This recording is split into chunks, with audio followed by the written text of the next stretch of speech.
Hi friends, welcome back to our channel. ఎలా ఉన్నారు friends? అందరూ బాగున్నారండి? నేనైతే బాగున్నాను ఫ్రెండ్స్. మీరు కూడా బాగుండాలని మనస్ఫూర్తిగా అయితే కోరుకుంటున్నాను. ఇక్కడ ఆఫ్టర్నూన్ మా పిల్లలు స్కూల్ నుంచి వచ్చేసరికి నేనైతే చికెన్తో వల్లేద్దామని చికెన్ అయితే తీసుకున్నానండి. ఇక్కడ ఒక పావు కిలో చికెను, తర్వాత కొంచెం శనగపిండి. మనకి జస్ట్ చికెన్ వల్ల వేయడానికి 3 ఇంగ్రీడియంట్స్ అయితే సరిపోతుందండి. ఇక్కడ నేనైతే ఒక 2 ఆనియన్స్, ఒక 3 పచ్చిమిర్చి, కొంచెం కొత్తిమీర అయితే తీసుకున్నాను. ఇప్పుడు వీటన్నిటిని కూడా మనం మిక్సీ అయితే పట్టుకుందామండి. మీరు చికెను, ఉల్లిపాయ, కొత్తిమీర అంతా కలిపి మిక్సీ పట్టుకున్నా పర్లేదు, లేదా సపరేట్గా పట్టుకున్నా పర్లేదు. నేను ఇక్కడ సపరేట్గా అయితే మిక్సీ పట్టానండి.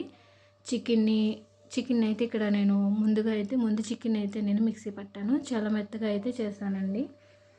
ఇక్కడ మీరు కావాలితే మిక్సీ పట్టకుండా మామూలుగా కైమాలాగా చేసుకొని కూడా వేసుకోవచ్చు. అలా కూడా టేస్టీగా ఉంటుందండి. నేనైతే ఇలా వేసాను. తర్వాత మనం ఒక బౌల్ తీసుకొని దీంట్లో మనం మిక్సీ పట్టుకున్న చికెన్ని, తర్వాత ఉల్లిపాయ, కరివేపాకు, పచ్చిమిర్చి అది కూడా మిక్సీ పట్టాను కదండి, దాన్ని కూడా దీంట్లో యాడ్ చేసుకోవాలి. తర్వాత కొంచెం అల్లం వెల్లుల్లి పేస్టు, టేస్టీకి సరిపడా సాల్ట్ కూడా దీంట్లో యాడ్ చేసుకుంటున్నానండి. కొంచెం ఒక హాఫ్ స్పూన్ పసుపు, కారం కూడా ఒక హాఫ్ స్పూన్ అయితే వేస్తున్నానండి. ఎందుకంటే ఆల్రెడీ దీంట్లో నేను పచ్చిమిర్చి పేస్ట్ వేసాను కాబట్టి కారం అనేది చూసేసుకోవడమే. మీరు కొంచెం ఎక్కువగా తినే వాళ్ళైతే ఒక స్పూన్ దాకా కారం వేసుకోవచ్చండి, స్పైసీగా. నేనైతే పిల్లల కోసం కాబట్టి పచ్చిమిర్చి వేసాను కాబట్టి కారం కూడా కొంచెం తక్కువగానే వేసానండి.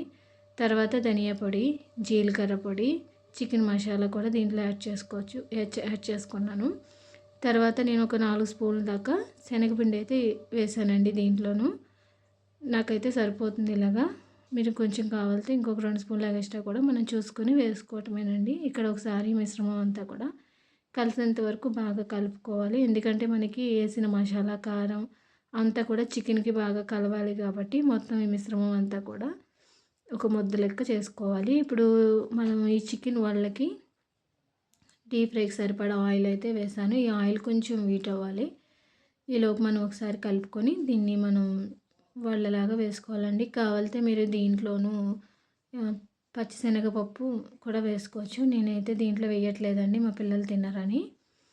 ఇక్కడైతే మనకి ఆయిల్ హీట్ అయిందో లేదో చూసుకొని మనం వాళ్ళ కింద చేసుకొని అయితే దీంట్లో ఒక్కొక్కటిగా వేసుకోవాలండి. ఇక్కడ ఈ ప్రాసెస్ నేను సిమ్లీలో పెట్టుకొని అయితే చేస్తున్నానండి. ఎందుకంటే హై ఫ్లేమ్లో కానీ మీడియం ఫ్లేమ్లో కానీ పెడితే లోపల మాంసం అనేది మనం పచ్చి మాంసం వేసాం కాబట్టి ఉడకదు. కాబట్టి సిమ్లీలో పెట్టుకొని మనం గోల్డ్ కలర్లో వచ్చేదాకా అటేపు ఇటేపు టర్న్ చేసుకొని తిప్పుకుంటా మనం సిమ్లీలో పెట్టుకొని అయితే బాగా మంచి గోల్డ్ కలర్లో వచ్చేదాకా అయితే మనం ఇక్కడ వాళ్ళని బాగా ఫ్రై చేసుకోవాలండి.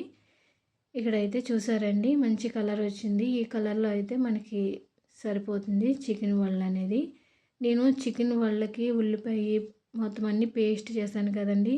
మీరైతే అలా కాకుండా ఉల్లిపాయ, పచ్చిమిర్చి, కరివేపాకు, కొత్తిమీర ఇవన్నీ కూడా చిన్నగా తరుక్కొని వేసుకొని వాళ్ళ కింద వేసుకుంటే అలా కూడా చాలా బాగుంటాయండి. నేనైతే మా పిల్లల కోసం అయితే ఇలాగైతే వేస్తున్నాను.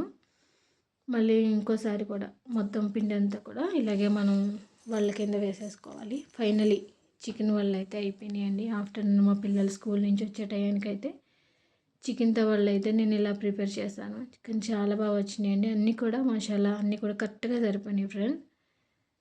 మీరు కూడా మీ పిల్లలకి ఖచ్చితంగా ఇలా ట్రై చేయండి. వాళ్ళకి ఖచ్చితంగా నచ్చుతాయి. చాలా బాగా వచ్చినాయండి. టేస్ట్ కూడా చాలా బాగున్నాయి, మంచి క్రిస్పీగా. ఓకే ఫ్రెండ్స్, నేను చేసిన ఈ చికెన్ వల్ల అయితే ఎలా ఉన్నాయో ఖచ్చితంగా కామెంట్ చేయండి, లైక్ చేయండి, షేర్ చేయండి, మన ఛానల్ని అయితే సబ్స్క్రైబ్ చేయండి.